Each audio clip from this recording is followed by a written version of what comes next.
Saludos amigos cronopios, ¿qué tienen en común Pac-Man, Pokémon, Hello Kitty o Godzilla?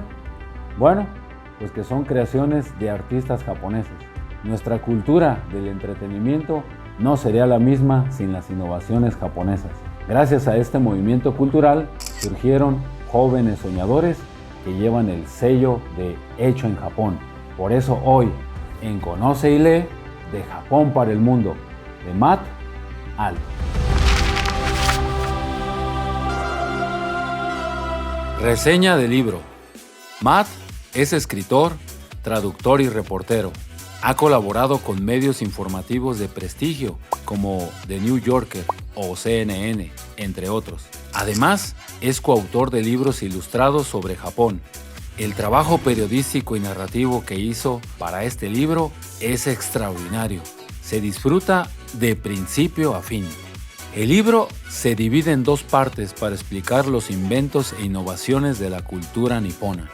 La primera nos remonta al Japón después de la Segunda Guerra Mundial, de 1945 hasta la década de los 80. La segunda, de la década de los 90 hasta 2010. La cronología que nos propone el libro es fundamental, porque las creaciones artísticas del Japón tienen su influencia en el desarrollo de su historia económica, política, social y religiosa. Por ello, amigos cronopios, se necesita comprender a los fabricantes de las cosas que nos impactaron tanto, sus triunfos y sus dificultades. En este libro se logra ese merecido homenaje a los artistas japoneses. Cada página nos aporta datos relevantes de sus vidas, sus virtudes y pasiones, y lo que les influyó para inventar el juguete, videojuego o personaje que llegó para quedarse. En el capítulo 1, por ejemplo, conocerás la historia de Matsuzo Kosuge, creador del prototipo del Jeep en juguete. Los cochecitos de juguete se convirtieron en un símbolo de identidad nacional. La ocupación militar estadounidense en Japón se prolongó de 1945 hasta 1952. De ahí que la mayor influencia era norteamericana. A los adultos japoneses no les gustaba este juguete porque representaba al opresor, al invasor, pero los más pequeños supieron disfrutarlo y se convirtió en un éxito. En Japón, amigo cronopio, el proceso de creación comienza con la imitación. Copiar señala el comienzo de algo nuevo. Por ello, convertir el automóvil estadounidense en juguete era el inicio de agregarle la esencia japonesa. El capítulo 2 nos transporta a la década de los 70s.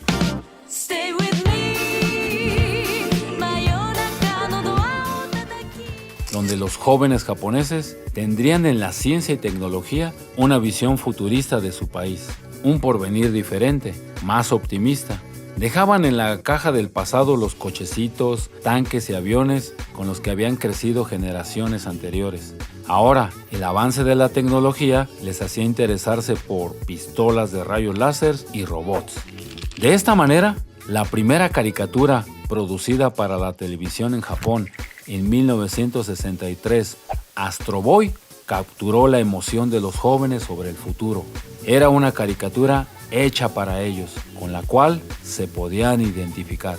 Este personaje, creado por Osamu Tezuka, considerado el padre del manga y el anime, le imprimió los ideales perfectos a Astro Boy, la justicia y compasión. Amigos cronopios, si te gustan los cómics, este apartado del libro te encantará. ¡Eso me emocionó mucho! Porque vas a descubrir el origen de las palabras tan populares hoy en día como anime y manga.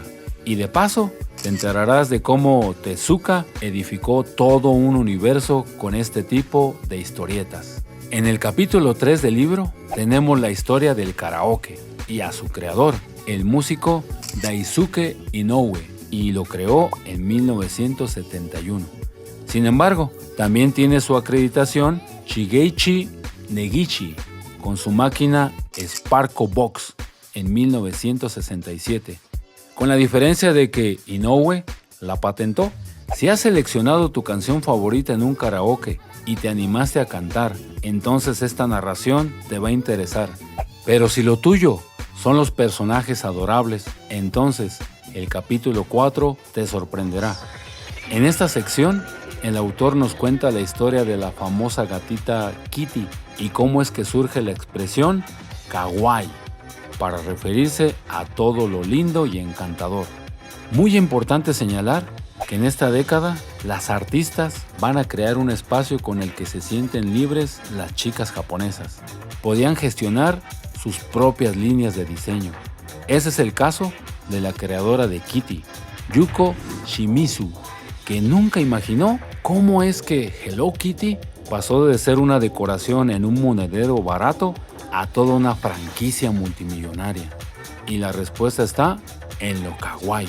El primer boom comercial de Kitty fue en 1977 y hasta la fecha sigue cautivando. En el capítulo 5 te espera la revolución cultural del Walkman, que hizo su debut en julio de 1979. Fue el primer estéreo portátil de su tipo.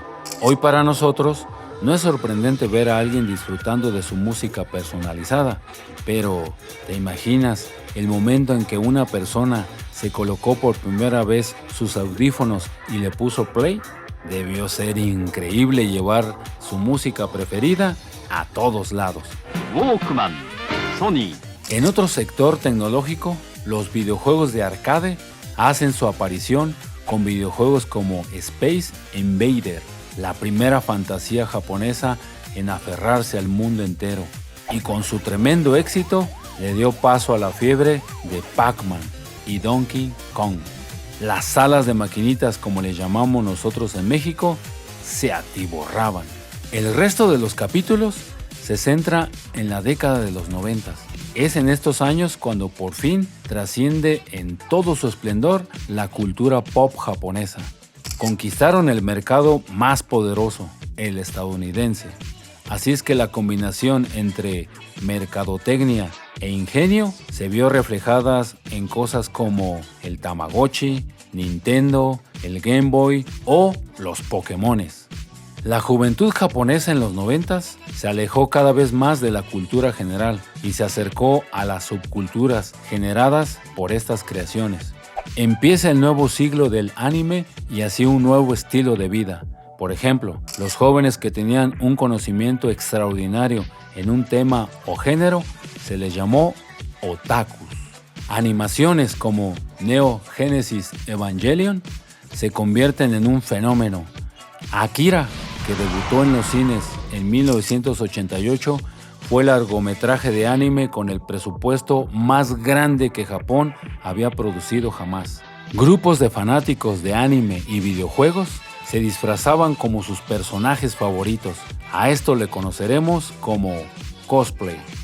En definitiva, para darle el justo valor a esta información, te invito a que leas el libro.